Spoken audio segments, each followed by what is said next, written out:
കൂട്ടുകാരെ happy Onam, happy Onam. ശ്വേതന്റെ വൈബും എന്റെ ബ്രദറിന്റെ വൈബും നല്ലോണം മാച്ച് ആവും. You will be a good friend to my brother and he അല്ലല്ല കല്യാണം എന്നുള്ള രീതിയിലാണ് പറയുന്നത്. മന്ദാരം കാറ്റിനെ പ്രണയിച്ചതോ കാറ്റേ നീ പൂവിനെ പ്രണയിച്ചതോ. ഓരോരുത്തരുടെ പാഷൻ അവർക്ക് ഫോളോ ചെയ്യാൻ പറ്റട്ടെ. കാരണം അത് ഫോളോ ചെയ്യുമ്പോഴുള്ള സന്തോഷം എന്ന് പറയുന്നത്, സന്തോഷവും സമാധാനം വേറൊന്നിനും തരാൻ പറ്റില്ല. ഗന്ധർവ സംഗീതം കഴിഞ്ഞിട്ടുള്ള ഒരു ട്രാവൽ നേരെ പിന്നെ പഠനവും കാര്യങ്ങളൊക്കെ ആയിട്ട് മുന്നോട്ട് പോയിട്ട് പിന്നെ Manju star singer. Star singer അത് പിന്നെ അധികം ടൈം ആയില്ല. 10ാം ക്ലാസ് കഴിഞ്ഞാൽ +1 പകുതി ആകുമ്പോഴത്തേക്കാണ് ഇത് തുടങ്ങുന്നത്. അപ്പൊ എനിക്ക് താല്പര്യം ഉണ്ടായിരുന്നില്ല, എന്റെ ചേച്ചിക്കായിരുന്നു താല്പര്യം. അച്ഛാ ഒന്ന് പോയി നോക്കാം, നമുക്ക് നല്ല ഓപ്പർച്യൂണിറ്റി ആയിരിക്കും. ചേച്ചി എന്ന് പറഞ്ഞാൽ എന്റെ 1.5 വയസ്സിന് മൂത്ത ആളാണ് ഞാൻ പറയുന്നത്. ചേച്ചി എന്ന് വിളിക്കുമെങ്കിലും എന്റെ കൂടെയുള്ള ഫ്രണ്ട്സ് ഇപ്പോഴും അവളെക്കാൾ മൂത്ത ആൾക്കാരുണ്ട്. ഞാനിപ്പോ അശി ചേച്ചി ഇട്ടിരിക്കും. അവൾക്കായിരുന്നു നിർബന്ധം. പിന്നെ ഒന്ന് പോണം, എന്തായാലും പോണം. പിന്നെ ഒന്ന് പോയി നോക്കാന്ന് വിചാരിച്ചു. ഓഡീഷൻസിൽ കിട്ടി, കോള് വരുന്നു. വേൾഡിൽ 24 കുട്ടികളെ സെലക്ട് ചെയ്ത് അജയൻ സാറായിരുന്നു പ്രൊഡ്യൂസർ ആയിട്ടുണ്ടായിരുന്നത്. സാറ് വിളിച്ചു പറയുന്നു, വേൾഡിൽ 24 കുട്ടികളിൽ ഒരാൾ ശ്വേതയാണ്. അവിടുന്ന് മൻ സ്റ്റാർ സിംഗർ ജേണി തുടങ്ങുന്നു. വിന്നറിലോട്ട് ക്രൗൺ ചെയ്യപ്പെട്ട മൊമെന്റ് ഓർമ്മയുണ്ടോ? സുരേഷ് ഗോപി സാറായിരുന്നു റിസൾട്ട് അനൗൺസ് ചെയ്തത്. അപ്പോൾ വിന്നർ ശ്വേത എന്ന് പറയുന്നത് ഇപ്പോഴും എവിടെയോ വീഡിയോയിലുണ്ട്. എപ്പോഴും ഈ ജേണിയെ കുറിച്ച് ആലോചിച്ചിട്ടുണ്ടോ? നേരത്തെ ഞാൻ പറഞ്ഞ പോലെ വടകര ഒരു ഗ്രാമത്തിൽ നിന്ന് ഈ പറയുന്ന മഞ്ജു സ്റ്റാർ സിംഗർ, ഗന്ധർവ സംഗീതം, ലൈക്ക് സരിഗമപ്പ, ഈ ഒരു ജേർണി എപ്പോഴെങ്കിലും തിരിഞ്ഞു നോക്കിയിട്ടുണ്ടോ? ലൈക്ക് യെസ്, കാരണം അതിൽ കൂടെ തന്നെയാണ് ഇപ്പോഴും ജീവിക്കുന്നത്. അതുവഴിയൊക്കെ കിട്ടിയ അവസരങ്ങളാണ് ഇതുവരെ ഉള്ളത്. അല്ലാണ്ട് പെട്ടെന്നൊരു സുപ്രഭാതത്തിൽ വന്ന് അവസരങ്ങളല്ല. സരിഗമപ്പയിലെത്തി കുറെ ആൾക്കാർക്ക് സോഷ്യൽ മീഡിയ വഴി നമ്മളൊക്കെ പരിചയമായി. അപ്പോൾ എനിക്ക് മാത്രമല്ല, എൻ്റെ കൂടെയുള്ള ഫ്രണ്ട്സിനും ഒരുപാട് എക്സ്പോഷർ തന്ന ഒരു ഷോ ആണ് സരിഗമപ്പ എന്ന് പറയുന്നത്. അപ്പോൾ അതുവഴി കോറസ് പാടാനുള്ള അവസരം ഉണ്ടായി. കോറസ് നിന്ന് പാട്ട് പാടി വോയിസ് ഇഷ്ടപ്പെട്ടിട്ടാണ് ഹൃദയത്തിലേക്ക് ഉള്ള അവസരം ഉണ്ടായത്. അത് ഞാൻ ജസ്റ്റ് ഒരു കോറസ് പാടാൻ പോയതാണ്. അപ്പൊ കോറസ് പാടാൻ പോയപ്പോ നഗുമോ കീർത്തനം ആർക്കെങ്കിലും അറിയോ ചോദിച്ചു. അപ്പൊ എനിക്ക് പണ്ട് പഠിച്ചതിന്റെ ഒരു ഭാഗ്യം എന്നുള്ള രീതിയിൽ ഹേഷാം കെ വിനീതേട്ടനും ഉണ്ടായിരുന്നു അന്ന് മ്യൂസിക് സ്റ്റുഡിയോയില്. അപ്പൊ ഞങ്ങൾ എല്ലാരും ഒരു 10 പേര് ഇരുന്ന് കോറസ് പാടി. ജീവിതഗാഥകളെ, അയ്യോ അത്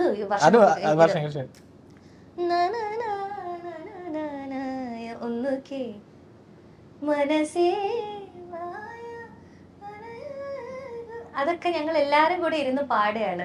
എനിക്ക് തോന്നുന്നു അരവിന്ദിന്റെ സൗണ്ട് ആദ്യം വന്നിട്ട് ശ്വേതന്റെ സൗണ്ടാണ് പിന്നീട് ആ കോളേജ് ക്യാമ്പസ് കാണിക്കുന്ന സമയത്ത് ആ തിയേറ്ററിൽ ഉണ്ടാക്കിയ ഒരു ഫീല്. അത് മെയിൽ വോയിസ് കഴിഞ്ഞിട്ട് ശ്വേതയുടെ വോയിസ് വരുമ്പോഴേ അത് ഭയങ്കര ഒരു ഫീൽ ആയിരുന്നു. എന്നോട് പറഞ്ഞിട്ടുണ്ടായിരുന്നു അത് മൂവിയിൽ ഒരു മെയിൻ പാർട്ടായിട്ട് ഇല്ല ശ്വേത, പക്ഷെ ഇത് ഒരു കീ പാർട്ട് ഓഫ് ദ മൂവിയാണ് എന്ന് പറഞ്ഞിട്ടുണ്ട്. ഈ ഒരു പാർട്ട് വെച്ചിട്ട് തന്നെ കുറെ പ്രോഗ്രാമും റീൽസും അതൊക്കെ കാണാറുണ്ട്. അപ്പൊ നഗുമോ അറിയോന്ന് ചോദിച്ചു. എനിക്കറിയായിരുന്നു, ബാക്കി ആർക്കും അറിയില്ലായിരുന്നു ആ കീർത്തനം. അതുകൊണ്ട് മാത്രം കിട്ടിയൊരു ഓപ്പർച്യൂണിറ്റി. അപ്പോൾ പാടിക്കൊടുത്തപ്പോ അവർക്ക് ഇഷ്ടപ്പെട്ടു. അങ്ങനെ ഹൃദയത്തിന്റെ ഒരു ഭാഗമായി. വിനീതേട്ടൻ എന്തെങ്കിലും പറഞ്ഞ കമന്റ് എന്തെങ്കിലും പറഞ്ഞ? ഭയങ്കരമായിട്ട് ഇഷ്ടപ്പെട്ടു എന്ന് പറഞ്ഞു. പിന്നെ ഹിഷാംക ഞങ്ങളെ ട്രാൻസ് ലെവലിലേക്ക് കൊണ്ടുപോയി എന്നൊക്കെ പറഞ്ഞു. കുറെ ഭയങ്കര ആ സമയത്ത് ഭയങ്കര സൂതിങ് ആയിരുന്നു. അതെ അതെ, അതൊക്കെ എന്നെ സംബന്ധിച്ചിടത്തോളം ഭയങ്കര സ്പെഷ്യൽ കാര്യങ്ങളാണ്. ആദ്യത്തെ ഒരു റെക്കോർഡിങ് ഓർമ്മയുണ്ടോ? സിനിമയ്ക്ക് വേണ്ടി റെക്കോർഡ് ചെയ്ത മൊമെന്റ്? അതിലും എനിക്കൊരു വലിയ ഭാഗ്യം ഉണ്ടായി. ശരത് സാറിന്റെ മ്യൂസിക്കിലാണ് ഞാൻ പാടിയത്. മൻ സ്റ്റാർ സിംഗറിലുള്ള സമയത്ത്. പിന്നെ ഞങ്ങൾക്ക് കിഷ്കിന്ധ എന്ന് പറഞ്ഞിട്ട് ചെന്നൈയിലൊരു വാട്ടർ തീം പാർക്ക് ഉണ്ട്. അപ്പൊ അവിടെ പോയപ്പോ ശരത് സാർ ഉണ്ടായിരുന്നു. അപ്പൊ ഞാൻ സാറിന്റെ ഭാവയാമി എന്നുള്ള പാട്ടാ പാടിയത്. അപ്പൊ അത് പാടിയതിന് ശേഷം എനിക്കൊരു കോള് വന്നു, പിന്നെ ഒരു മൂവി ഉണ്ട്, പക്ഷെ നല്ല പാട്ടുകാരെന്നുള്ളത്, അത് സിംഗേഴ്സിനെ വെച്ചിട്ടുള്ള ഒരു മൂവിയാണ്. അതില് പാടിയ പാട്ട് സരസ്വതി ദേവിനെ അമ്മേ മൂകാംബിക എന്ന് പറഞ്ഞിട്ടുള്ള ഒരു പാട്ട്. ഒരു പാട്ടുകാരി എന്നുള്ള നിലയില് ഏറ്റവും വലിയൊരു അനുഗ്രഹം അതിൽ കൂടുതൽ ഇല്ല എന്നാണ് ഞാൻ വിശ്വസിക്കുന്നത്. നമ്മള് സത്യത്തിൽ ഇത് ഓണം എപ്പിസോഡാണ്. ഇപ്പൊ നമ്മൾ ഓണത്തെ കുറിച്ച് ഓണം വിട്ടുപോയി കൂട്ടുകാരെ, ഹാപ്പി ഓണം. ഞങ്ങളിങ്ങനെ സംസാരിച്ച് ഓണത്തിന്റെ കാര്യം മറന്നുപോയി. ശ്വേത, എങ്ങനെയാണ് നാട്ടിലെ കുട്ടിക്കാലത്ത് ഓണമൊക്കെ എങ്ങനെയായിരുന്നു ആക്ച്വലി? ഓണം പൂ പറിക്കാൻ പോവും. നമുക്ക് സ്റ്റാർ മല്ലിക ഉണ്ട് ഒരു പറമ്പില്, നമ്മളെ പറമ്പിലൊന്നുമല്ല, അപ്പുറത്തുള്ള വീട്ടിലെ പറമ്പിൽ ഇഷ്ടം പോലെ ഉണ്ട്. അതിങ്ങനെ കൂട്ടി പിന്നെ വാരും. പിന്നെ കൃഷ്ണമുടിക്കൊക്കെ എന്താ പറയുക, എനിക്ക് കൃഷ്ണമുടി ഇവിടെ വേറെ പേര്, ഇവിടെ എന്താ എനിക്കറിയില്ല. അത് സെൻട്രൽ അറിയില്ല. അങ്ങനത്തെ പൂക്കളൊക്കെ വാരാൻ പോകും. പിന്നെ നമ്മള് വേടൻ എന്നുള്ളത് നമ്മള് വേടൻ എന്നാ പറയാ, വേടൻ പാടാൻ വരും എന്ന് പറയും. അപ്പൊ ഒരു അച്ചാച്ചൻ ഉണ്ടായിരുന്നു. അപ്പൊ പിന്നെ ചെറുപ്പത്തില്, അപ്പൊ എന്റെ അച്ഛമ്മ ഉള്ള സമയത്ത്, പിന്നെ ഇപ്പോഴും ഉണ്ട്, അല്ല അച്ഛമ്മ ഇപ്പൊ ഇല്ല, ആ രീതി ഇപ്പോഴും ഉണ്ട്. അവര് വന്നിട്ട് ടുട്ടു എന്നുള്ളൊരു തോറ്റം, അങ്ങനെ ഒരു ചൊല്ലുള്ള പാട്ടുണ്ട്. ആ പാട്ടില് മഞ്ഞൾ ഇങ്ങനെ ഇട്ടിട്ടൊരു വെള്ളം ഇങ്ങനെ അവരിങ്ങനെ എന്റെ അച്ഛമ്മ ഇങ്ങനെ ആക്കും. അപ്പൊ അവരിങ്ങനെ പാടിക്കൊണ്ട് മഞ്ഞള്, ചുണ്ണാമ്പൊക്കെ ഇട്ട് ചുവപ്പ് വെള്ളം, കറുപ്പ് വെള്ളം എന്നൊക്കെ പറഞ്ഞിട്ട്, എന്താ അതിന്റെ ഉദ്ദേശം എന്ന് എനിക്കറിയില്ല. പക്ഷെ അത് പിന്നെ ഓണപ്പൊട്ടൻ, ഇവിടെ ഓണപ്പൊട്ടൻ ഇല്ലല്ലോ. അതായത് വടക്കോട്ട് ഉണ്ട്, പിന്നെ തെക്കോട്ട്. ഇവിടെ ഇൻ ദ സെൻസ് ഞാനിപ്പോ നമ്മളിപ്പോ എറണാകുളത്താണുള്ളത്, അതുകൊണ്ടാണ് കേട്ടോ. ഓണപ്പൊട്ടൻ ഇങ്ങനെ മണികിലുക്കിയിട്ട് വരും. ആ അച്ചാച്ചൻ തന്നെയാണ് നമുക്ക് ഈ വേടം പാടാൻ വരല്. അപ്പൊ അവര് വന്നിട്ട്, ഓണപ്പൊട്ടന്മാര് സംസാരിക്കൂലല്ലോ, അപ്പൊ വീട്ടില് വന്നിട്ടാണ് അവര് ഈ മുടിയൊക്കെ അഴിച്ച്, ഇവിടെ ഇങ്ങനെ മറച്ചിട്ടാണ് ഉണ്ടാവുക. അവർക്ക് വർത്താനം അങ്ങനെ പറയരുത്. അപ്പൊ ഇതൊക്കെ അഴിച്ച്, കിരീടൊക്കെ അഴിച്ച് വീട്ടിൽ വന്നിട്ടാണ് ഒന്ന് സമാധാനിക്കുക.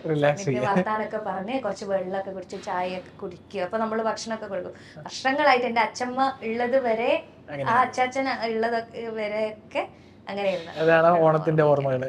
സരിഗമപ്പയിലേക്ക് വരികയാണെങ്കിൽ, നിങ്ങളുടെ ഒരു ഗ്യാങ് ഉണ്ടായിരുന്നല്ലോ, അതിപ്പോഴും കീപ്പ് ഇൻ ടച്ച്? എല്ലാവരുമായിട്ട് കണക്ഷൻ ഉണ്ട്. പിന്നെ ആ സമയത്ത് ഞാൻ ഒരുപാട് ക്ലോസ് ആയിരുന്നില്ല എല്ലാവരുടെ അടുത്തും.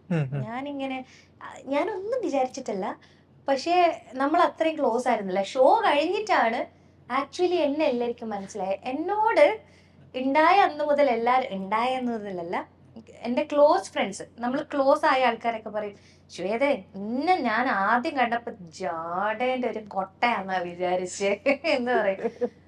അത് ഇപ്പോഴും ആൾക്കാർ പറയുന്നുണ്ട്. എന്തുകൊണ്ടാന്ന് എനിക്കറിയില്ല, പക്ഷെ ഞാൻ അങ്ങനെ അല്ല കേട്ടോ കൂട്ടുകാരെ. വളരെ ഫ്രണ്ട്ലി ആയിട്ടുള്ള ഒരു സൽസ്വഭാവിയും വിനയാന്വിതയുമായ ഒരു കുട്ടിയല്ല, ലേഡിയാണ്. ഈ സോഷ്യൽ മീഡിയയിൽ വരുന്ന നെഗറ്റീവ് കമന്റ്സിനൊക്കെ അഡ്രസ് ചെയ്യാറുണ്ടോ? ലൈക്ക് നോക്കാറുണ്ടോ? അത് ഉള്ളിലേക്ക് എടുക്കാറുണ്ടോ? ഉള്ളിലേക്ക് എടുക്കാറുണ്ട്, പക്ഷെ ഉള്ളിലേക്ക് എടുത്തിട്ട് പുറത്ത് വിടും. എങ്ങനെയാണ് ഹീൽ ചെയ്യാന്ന് വെച്ച് കഴിഞ്ഞാൽ, എനിക്ക് കൂടുതലായിട്ടും നെഗറ്റീവ് കമന്റ്സ് ഫേസ്ബുക്കിലാണുള്ളത്. അപ്പൊ ഫേസ്ബുക്കില് ഞാൻ കമന്റ്സ് ഒന്നും നോക്കാറുണ്ടായിരുന്നില്ല. അൺഫോർച്ചുനേറ്റ്ലി ഒരു ദിവസം ഞാൻ പോയി നോക്കി. പാട്ട് പാടുന്ന വീഡിയോസിന് പോലും കുറെ കമന്റ്സ് ഇങ്ങനെ നെഗറ്റീവായിട്ട് ഇങ്ങനെ വരുന്ന സമയത്ത് ഞാനിങ്ങനെ ആലോചിക്കും, എന്റെ ഇന്റൻഷൻ വേറെയാണ്, പാട്ട് പാടുക എന്നുള്ളത്. പക്ഷെ അത് ഏതൊക്കെ രീതിയിൽ ആൾക്കാർ എടുക്കുന്നുണ്ട് എന്നുള്ളത് മനസ്സിലായി. അപ്പോ ഞാൻ എന്ത് ചെയ്യുന്ന പറഞ്ഞു കഴിഞ്ഞാല്, നമുക്ക് നോട്ടിഫിക്കേഷൻ ഇല്ലേ ആപ്പില്, അത് ഞെക്കുകയേ ഇല്ല. നേരെ എന്റെ പേജിലും എന്റെ സോങ്സ് വ്യൂസും മാത്രം നോക്കും. കാരണം കമന്റ്സ് നോക്കിക്കഴിഞ്ഞാൽ ആ ദിവസം പോയി പോകും. അങ്ങനെയും ഇങ്ങനെ മനസ്സിനെ എന്നെ ബാധിക്കും. എന്നെ നെഗറ്റീവ് കമന്റ്സ് ഒക്കെ ബാധിക്കും, പക്ഷെ അതൊന്ന് പുറത്തൊക്കെ വരും. നമ്മളെ ഇവിടുന്ന് വന്നാണ് അല്ലേ കൊറേ ഈ തുളസിക്കതിർ നുള്ളിയെടുത്തു എന്നുള്ള പാട്ട്. അപ്പൊ എനിക്ക് തോന്നുന്നു വേറൊരു പെൺകുട്ടി പാടിയിട്ടാണ് അത് ആദ്യം ഒരു, അല്ലേ? അതാണ് ഞാൻ കേൾക്കുന്ന ആദ്യത്തെ വേർഷൻ. ഇതൊരു ബ്യൂട്ടിഫുൾ ആയിരുന്നു. അതേ ഒരു പെൺകുട്ടി ഗുരുവായൂർ തന്നെ വെച്ചിട്ടാ പാടുന്നതെന്ന് തോന്നുന്നു. അപ്പൊ അത് കേട്ടിട്ടാണ് ഞാൻ ആദ്യമായിട്ട് ആ പാട്ട് കേട്ടത്. പിന്നീട് ഞാൻ കേൾക്കുന്ന ശ്വേത പാടിയ ഒരു വേർഷൻ, പാടി അഭിനയിച്ച വേർഷൻ. അതെനിക്ക് തോന്നുന്നു യൂട്യൂബില് 30 മില്യൺ 25 മില്യൺ അങ്ങനെ എന്തോ ആ ലെവലിൽ എത്തി. ആ പാട്ട് എത്രത്തോളം ക്ലോസ് ആണ് അത്? അതിന്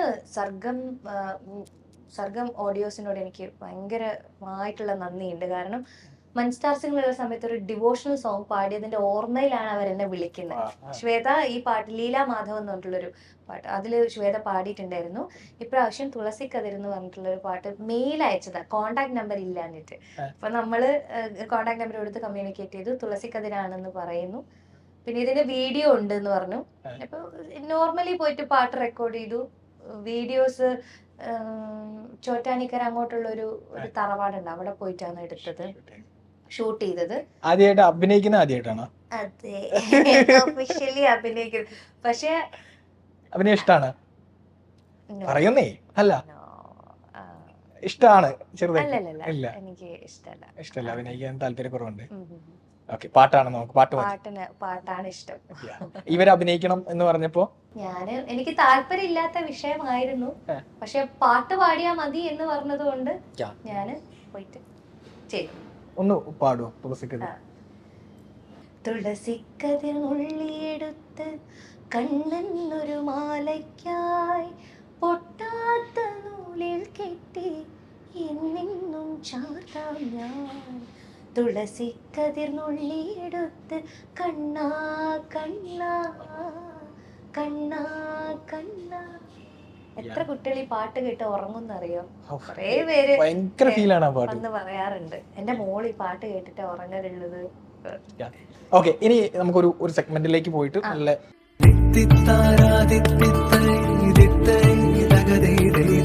ആദ്യമായിട്ട് യുവർ ഫസ്റ്റ് ഡുവറ്റ് ഏത് പാട്ടായിരുന്നു ഓർമ്മയുണ്ടോ? കോമ്പറ്റീഷനിലോ എന്തോ ആവും. ഫസ്റ്റ് ഡുവറ്റ് മൻസ്റ്റാർ സിംഗറിലുള്ളപ്പോ, അല്ല ഗന്ധർവ സംഗീതത്തിലുള്ളപ്പോ. ആരാ കൂടെ പാടിയ ആളെ ഓർമ്മയുണ്ട്? ഒരു വിനായക് എന്ന് പറഞ്ഞൊരു കുട്ടി. പാട്ട് കുറുക്ക് സിരത്തവളെ എന്നെ കുങ്കുമത്തെ കരച്ചവളെ നെഞ്ചിൽ മഞ്ചു തേച്ചു കുളിക്കയിൽ എന്നെ കൊഞ്ചും പൂസിത്തായേ. ആ പാട്ട്. ആദ്യമായിട്ട് കിട്ടിയ ഒരു ഗിഫ്റ്റ് എന്താണെന്നുള്ള ഓർമ്മയുണ്ടോ? ഗിഫ്റ്റാ? അതായത് കോമ്പറ്റീഷനിൽ പങ്കെടുത്തിട്ട് വിന്നറായി ഏത് ക്ലാസ്സിൽ? എന്താണ് മെമ്മറി?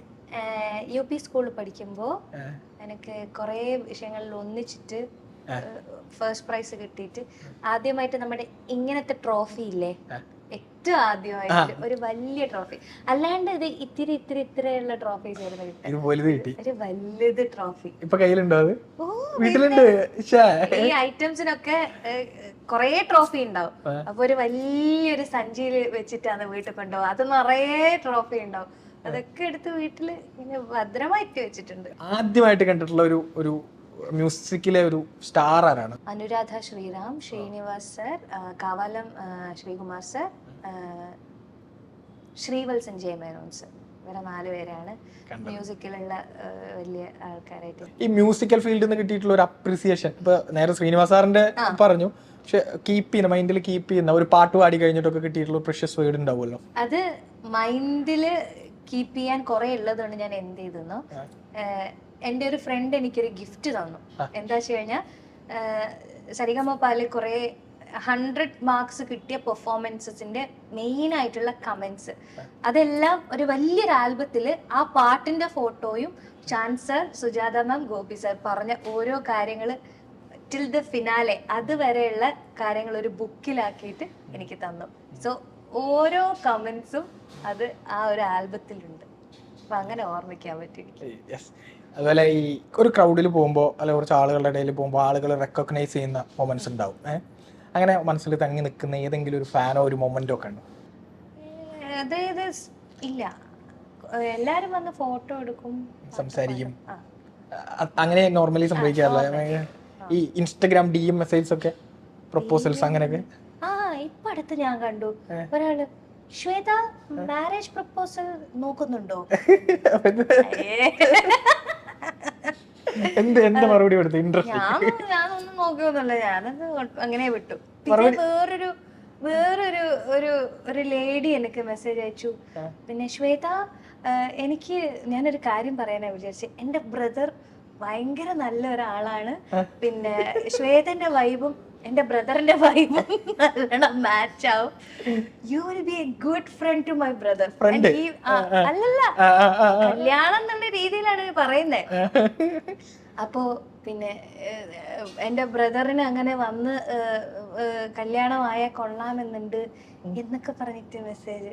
എന്ത് മറുപടി ഡയറക്റ്റ് ആയിരുന്നു, നമുക്ക് ഡയറക്റ്റ് പറയാറുണ്ടല്ലോ. ഞാനത് അങ്ങനെ വിട്ടു, ഞാൻ ഇതിനൊന്നും റെസ്പോണ്ട് ചെയ്യില്ല. ഇനിയിപ്പോ നമ്മൾ ബാക്ക് ടു നമ്മുടെ ട്രാക്കിലേക്ക് വന്നു കഴിഞ്ഞാൽ ഈ കുക്ക് ചെയ്യുമ്പോൾ പാട്ട് പാടുക എന്ന് പറയുന്ന ഒരു ഇന്നോവേറ്റീവ് ഐഡിയ അത് എനിക്ക് തോന്നില്ല അത് ആരും ചെയ്തിട്ടുണ്ട്. അതിന്റെ ഒരു ജനനം എങ്ങനെയായിരുന്നു, ഐഡിയ എങ്ങനെയാണ്? ഞാൻ മര്യാദയ്ക്ക് ഒരു സ്ഥലത്തിരുന്നിട്ട് റീൽ എടുക്കുന്നില്ല. അപ്പോ പിന്നെ കുക്ക് ചെയ്യുമ്പോൾ ഞാൻ പാട്ട് പാടുന്നുണ്ട്, എന്നാ പിന്നെ അത് അങ്ങനെ എടുത്തിട്ട് വീഡിയോ ഇട്ടാലോ എന്നുള്ള ഒരു ഉദ്ദേശം മാത്രമായിരുന്നു. ഒരു സ്ഥലത്തിരുന്ന് നല്ല മേക്കപ്പ് ഒക്കെ ഇട്ട് ചെയ്താലോ എന്നുള്ളത് എന്നെ കൊണ്ട് പറ്റുന്നില്ല, ഞാൻ ഇങ്ങനെ ഡിസ്ട്രാക്ട് ആയിട്ട് പോയിട്ട്. അപ്പൊ ഞാന് വെറുതെ ഇങ്ങനെ പാടുമ്പോ അതിന് ഫുൾ വേർഷൻ ഉണ്ട്. മധുരം ജീവാമൃത ബിന്ദുവിലാണ് ഞാൻ ആദ്യമായിട്ട് തുടങ്ങുന്നത്, അതെനിക്ക് ഇഷ്ടപ്പെട്ട പാട്ടാണ്. അപ്പോൾ കിച്ചണിൽ സ്റ്റാൻഡ് വെച്ച് ഇങ്ങനെ ഫോണൊക്കെ ഇങ്ങനെ ചെരിച്ചൊക്കെ വെച്ച് കറക്റ്റ് ആംഗിളൊക്കെ വെച്ച് അത് പാടി ഇൻസ്റ്റാഗ്രാമിൽ ഇട്ടപ്പോൾ. ഏറ്റവും ഇഷ്ടപ്പെട്ട മ്യൂസിക് ഡയറക്ടർ ആരാ? വെറുതെ കൗതുകം കൊണ്ട് ചോദിക്കുക. അത് ഓരോ പാട്ട് വെച്ചിരിക്കും. ജോൺസൺ മാഷിന്റെ പാട്ടുകള്, രവീന്ദ്ര മാഷിന്റെ പാട്ടുകള്, പിന്നെ ഗോവിന്ദ് വസന്ത, ഒരു ഭയങ്കര ഒരു സിഗ്നേച്ചർ ഉണ്ട് അല്ലേ, ഒരു പ്രത്യേകത. അത് എന്നെ ഭയങ്കരമായിട്ട് സ്വാധീനിക്കുന്ന പാട്ടുകളാണ്. അത് പ്രേമകത്ത് ആ പാട്ടും ഒക്കെ. കുക്കിംഗ് വീഡിയോന്റെ കേസ് നമ്മളിപ്പോ പറഞ്ഞു, അതുപോലെ തന്നെയാണ് ഇപ്പൊ വലിയ വലിയ സംഗതികൾ ഓടിപ്പിടിക്കാൻ നോക്കുന്ന ഒരു റീൽ പരിപാടി ചെയ്യുന്നുണ്ട്. ഇപ്പൊ ദാസേട്ടന്റെ ഗംഗയൊക്കെ. അതുപോലെ വേറൊരു പാട്ട് കൂടി ഉണ്ടല്ലോ, ഭയങ്കര ഒരു എന്താ പാട്ട്, ദാസേട്ടന്റെ തന്നെ ഒരു പാട്ട്, ഭയങ്കര കടുകട്ടിയുള്ള വാക്കുള്ള പാട്ട്. ആ വരി എനിക്ക് ഇപ്പോഴും, ഞാൻ അന്ന് ഫോൺ നോക്കിയിട്ടാ പാട്ട്. ഞാൻ ചോദിക്കണ വെച്ചാലേ, ഇത് ഇങ്ങനെയുള്ള പാട്ടുകൾ ട്രൈ ചെയ്യുന്നത് പ്രാക്ടീസിന്റെ ഭാഗമായിട്ട് ചെയ്യുന്നതാണോ, അതിന്റെ ഒപ്പം ഒന്ന് പിടിക്കാന്നുള്ള മൈൻഡാണോ, എങ്ങനെയാ? പ്രാക്ടീസ്. കാരണം ഇത് പിന്നെ ആകെ ചുറ്റിലൊരു സ്റ്റേജ് പ്രോഗ്രാംസിലൊക്കെ യൂഷ്വലി പാടുന്ന പാട്ടാണ്. അപ്പൊ അത് പഠിക്കുകയും ചെയ്യും. അത് കിട്ടിക്കഴിഞ്ഞാൽ നേരെ റീൽസിലോട്ട് വിടും. ഇപ്പോഴത്തെ മ്യൂസിക് ഡയറക്ടേഴ്സ് ഉണ്ട്, ഇപ്പൊ ഷാനിക്ക അല്ലെങ്കിൽ ഹെഷാംക, അങ്ങനെ ഗോപി സുന്ദർ, അങ്ങനെ ഇവരൊക്കെ ആയിട്ടുള്ള കോണ്ടാക്ടുകൾ എങ്ങനെയാണ്, സൗഹൃദം എങ്ങനെയാണ്? അവര് വർക്ക്സിനൊക്കെ വിളിക്കാറുണ്ട്. പിന്നെ ഇപ്പൊ അടുത്ത് സ്വാതി മനു എന്ന് പറഞ്ഞിട്ടുള്ള ഒരാളുടെ മൂവിയില് ഒരു കീർത്തനം തന്നെയാണ് പാടിയിട്ടുള്ളത്, അത് പാടിയിട്ടുണ്ടായിരുന്നു. സ്വാതിന്റെ ആദ്യത്തെ പാട്ട് അത്യാവശ്യം ഭയങ്കര ഹിറ്റ്, അതൊരു രണ്ടുപേര് പാടുന്ന കുഴപ്പമുണ്ടോ? പിന്നെ മന്ദാരം കാറ്റിനെ പ്രണയിച്ചതോ കാറ്റേ നീ പൂവിനെ പ്രണയിച്ചതോ. അടിപൊളി, ഭയങ്കര ജീവനുള്ള ഭാഗമാണ്. അതെ അതെ, ഭയങ്കര കിടിലം പാട്ടാണ്, ഒരുപാട് അപ്രീസിയേഷൻ കിട്ടിയ പാട്ടാണ്. അടുത്ത സിനിമാ പരിപാടികൾ അങ്ങനെ എന്തെങ്കിലും പാട്ടുകൾ ഒന്ന് പറഞ്ഞു? ഇപ്പൊ അടുത്ത് പാടിയത് ഹരീഷ് ശിവരാമകൃഷ്ണൻ, ഹരീഷ് ഏട്ടന്റെ ഒരു ബാൻഡിന്റെ ഒരു സോങ് വരുന്നുണ്ട്. അപ്പൊ അതില് ഞങ്ങള് കോറസ് പാടിയിട്ടുണ്ട്. ഞാൻ വെയിറ്റ് ചെയ്തിരിക്കുന്ന ഒരു വേർഷനാണ്. ഓണം റിലീസ് ഉണ്ടോ? അതറിയില്ല, പക്ഷെ വെരി സൂൺ ഉണ്ടാവുന്ന. ചില പാട്ടുകൾ നമുക്ക് പാടിക്കഴിഞ്ഞിട്ട് അയ്യോ അത് എങ്ങനെയെങ്കിലും ഒന്ന് കേൾക്കണം എന്ന് ഉള്ളത്, അങ്ങനെ ഒരു വർക്കാണ് ഞാൻ പ്രതീക്ഷിക്കുന്നത്. ശ്വേതയ്ക്ക് ഇങ്ങനെ പ്രത്യേകിച്ച് ഓണേഴ്സ് എന്തെങ്കിലും ഉണ്ടോ?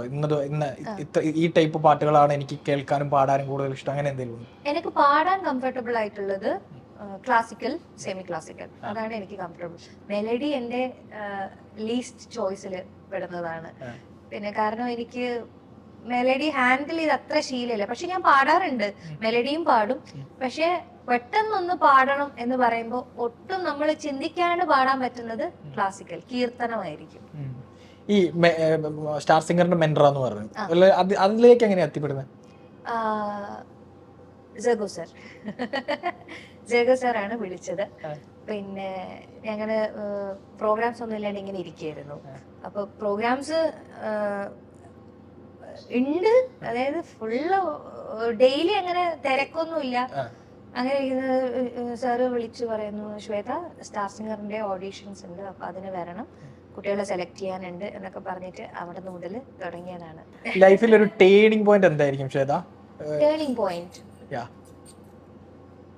ഞാൻ ആ ഡിസിഷൻ എടുത്തില്ലേ, എനിക്ക് ഇനി മ്യൂസിക് അല്ലാണ്ട് എന്നെ കൊണ്ട് വേറൊന്നും എന്നെ കൊണ്ടാവൂല എന്നുള്ളത്. ജോലിയൊക്കെ വിട്ട് മ്യൂസിക് മാത്രമേ ഉള്ളൂ, ഇത് മാത്രമേ ഇനി സമ്പാദിക്കാനും ലൈഫിൽ സന്തോഷിക്കാനുള്ള വഴി മ്യൂസിക് ആണ് എന്ന് പറഞ്ഞൊരു ഡിസിഷനാണ് എൻ്റെ ഒരു ലൈഫിൽ ടേണിംഗ് പോയിന്റ് എന്ന് പറയുന്നത്. കാരണം എന്നെ പോലത്തെ ഒരു പെൺകുട്ടി, എന്റെ ചുറ്റുപാടുള്ള പെൺകുട്ടികളിൽ തന്നെ ഞാൻ കണ്ടിട്ടുണ്ട്, അവരുടെ സ്വപ്നങ്ങളും ആഗ്രഹങ്ങളും വേറെയാ.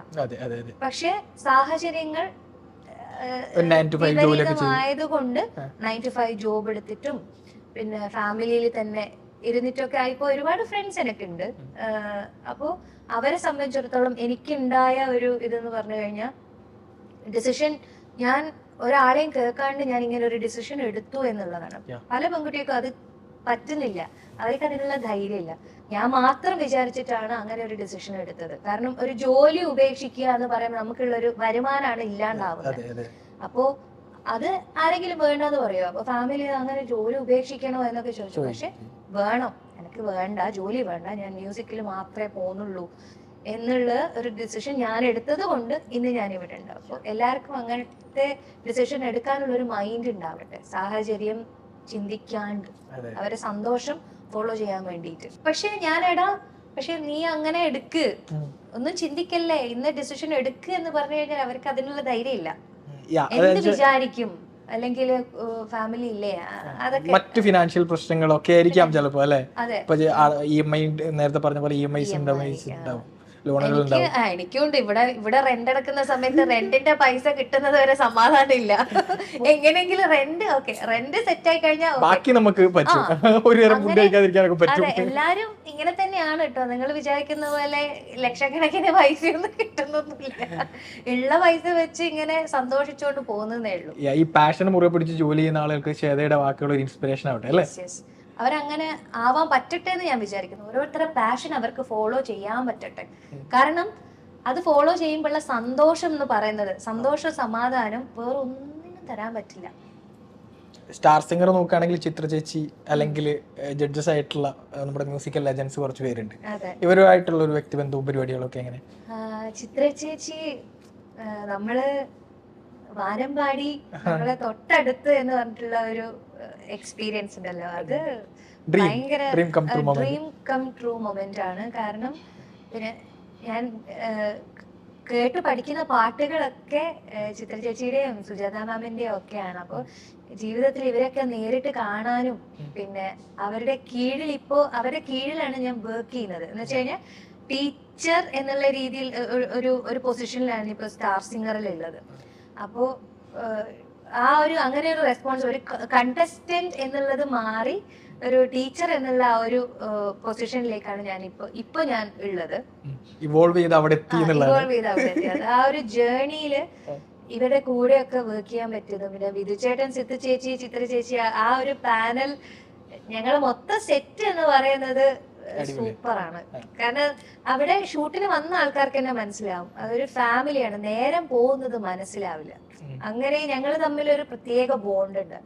അപ്പോ ചിത്രചേച്ചിനെ നേരിട്ട് കാണാനും സംസാരിക്കാനും, പാട്ടിന്റെ ഡൗട്ട്സ് ഒക്കെ ഉണ്ടാകുമ്പോ ചേച്ചി ഇത് ഇങ്ങനെയാണോ പാടേണ്ടത് എന്ന് നമ്മൾ നേരിട്ടൊക്കെ പോയി ചോദിക്കാനുള്ള ഒരു അവസരമൊക്കെ ഒരു എന്താ പറയാ, ഒരു ഗ്രാമത്തിൽ ജനിച്ചു വളർന്ന കുട്ടിക്ക് സ്വപ്നം കാണാൻ പറ്റുമോ അല്ലെങ്കിൽ നടക്കുവോ എന്നൊക്കെ ഒട്ടും പ്രതീക്ഷിക്കാണ്ട് നടന്ന കാര്യങ്ങളാണ്. നമുക്ക് മെല്ലെ ചിറ്റാറ്റ് ഒരു ശ്വേതയ്ക്ക് ഇഷ്ടപ്പെട്ട ഒരു പാട്ട് പാടിയിട്ട് നമുക്ക് മെല്ലെ വൈൻഡ് അപ്പ് ചെയ്യാം. എല്ലാ മലയാളികൾക്കും ഹൃദയം നിറഞ്ഞ ഓണാശംസകൾ. കാഷ്വലായിട്ട് ഇവിടെ പറഞ്ഞിട്ട് പാടിക്കോ. ഓക്കെ, നമ്മുടെ മലയാളികൾക്ക് ഈ ഓണത്തിന് ഓണാശംസകൾ നേർന്നുകൊണ്ട് ഒരു ഓണപ്പാട്ട് തന്നെ പാടുകയാണ് ഞാൻ.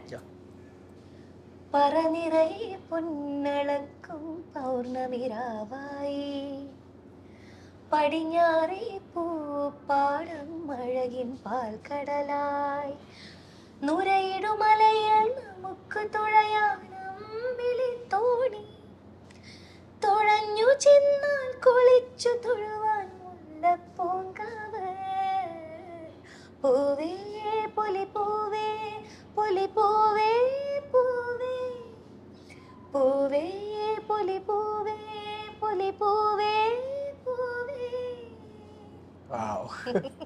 അപ്പൊ ശ്വേതയ്ക്ക് ഞങ്ങള് S27 വക, ഞങ്ങളെ എല്ലാ ക്രൂ മെമ്പേഴ്സിന്റെ വക ഹൃദയം നിറഞ്ഞ ഓണാശംസകൾ നേരെയാണ്. അതുപോലെ S27 എന്നെ ഓർത്ത്, അതും ഓണദിനത്തില് എനിക്ക് എപ്പോഴും ഓർമ്മിക്കാനായിട്ട് ഇങ്ങനെ ഒരു ഇന്റർവ്യൂ തന്നതിന് YES27 ഹൃദയം നിറഞ്ഞ താങ്ക്സ് പറയുകയാണ്. ഇനി അങ്ങോട്ടും ഈ ചാനൽ YES27 എല്ലാ സക്സസും ഉണ്ടാവട്ടെ എന്ന് പ്രാർത്ഥിക്കുന്നു. ഒരുപാട് ആൾക്കാർ ഈ പ്രോഗ്രാംസ് ഒക്കെ കണ്ട് YES27 ഇങ്ങോട്ട് മുകളിലേക്ക് എത്തിക്കട്ടെ എന്ന് ഞാൻ പ്രാർത്ഥിക്കുന്നു, ആശംസിക്കുന്നു. Thank you Thank you Swetha. so thank you much. Thank you thank U.